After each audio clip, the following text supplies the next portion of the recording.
നമസ്കാരം. ഇന്നെങ്ങനെയാണ് soya chunks കറി വെക്കുന്നതെന്ന് നോക്കാം. അതിനായി ഞാൻ 2 കപ്പ് സോയാ ചങ്ക്സ് അരമണിക്കൂർ നേരം ചൂടുവെള്ളത്തിൽ കുതിർത്ത് വെച്ചിട്ടുണ്ട്.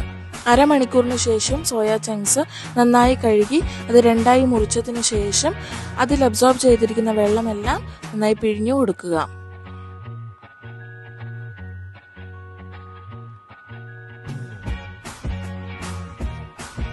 ഇനി ഒരു പാൻ ചൂടാക്കി അതിലേക്ക് എണ്ണ ഒഴിച്ചതിന് ശേഷം കടുക് പൊട്ടിക്കുക. കടുക് പൊട്ടി തുടങ്ങുമ്പോൾ 7 അല്ലി വെളുത്തുള്ളിയും 3 പച്ചമുളകും ചേർത്ത് നന്നായിട്ട് ഇളക്കി കൊടുക്കുക. ഇനി 2 സവാള സ്ലൈസ് ചെയ്തതും കൂടെ ചേർത്ത് നന്നായി വഴറ്റി കൊടുക്കുക.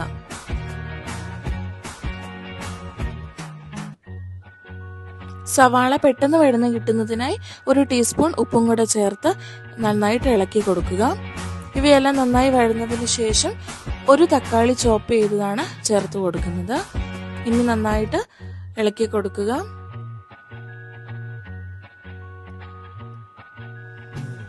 ഇനി ഇതെല്ലാം നന്നായി വഴന്നു കഴിയുമ്പോൾ ഇതിലേക്ക് 1/2 ടീസ്പൂൺ മഞ്ഞൾപ്പൊടി, 2 ടീസ്പൂൺ മുളക് പൊടി, 2 ടീസ്പൂൺ മല്ലിപ്പൊടി, 1 teaspoon garam masala, 1.5 teaspoon meat masala, 1 teaspoon പെരുംജീരകം പൊടിച്ചത് എന്നിവ ചേർത്ത് നന്നായി ഇളക്കി കൊടുക്കുക. ഇതിൻ്റെ എല്ലാം പച്ചമണം മാറുന്നിടം വരെ നന്നായിട്ട് ഇളക്കി കൊടുക്കണം. പച്ചമണം മാറിയതിന് ശേഷം ഞാനിവിടെ 1.5 കപ്പ് വെള്ളം ഒഴിച്ചു കൊടുക്കുന്നുണ്ട്. ഇനി ഇതെല്ലാം നന്നായിട്ട് ഇളക്കി കൊടുത്തതിന് ശേഷം തിളയ്ക്കാൻ അനുവദിക്കുക. ഇതിൻ്റെ ടേസ്റ്റ് നോക്കിയതിന് ശേഷം ആവശ്യമെങ്കിൽ ഉപ്പ് ചേർത്ത് കൊടുക്കുക.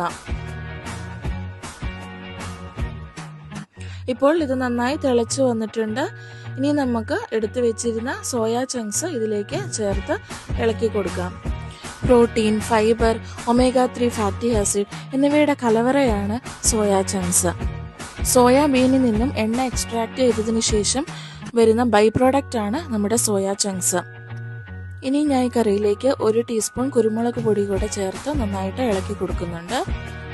ഇനി ഒരു തിള വരുമ്പോൾ അത് അടച്ചു വെച്ച് നമുക്ക് വേവിക്കാവുന്നതാണ്.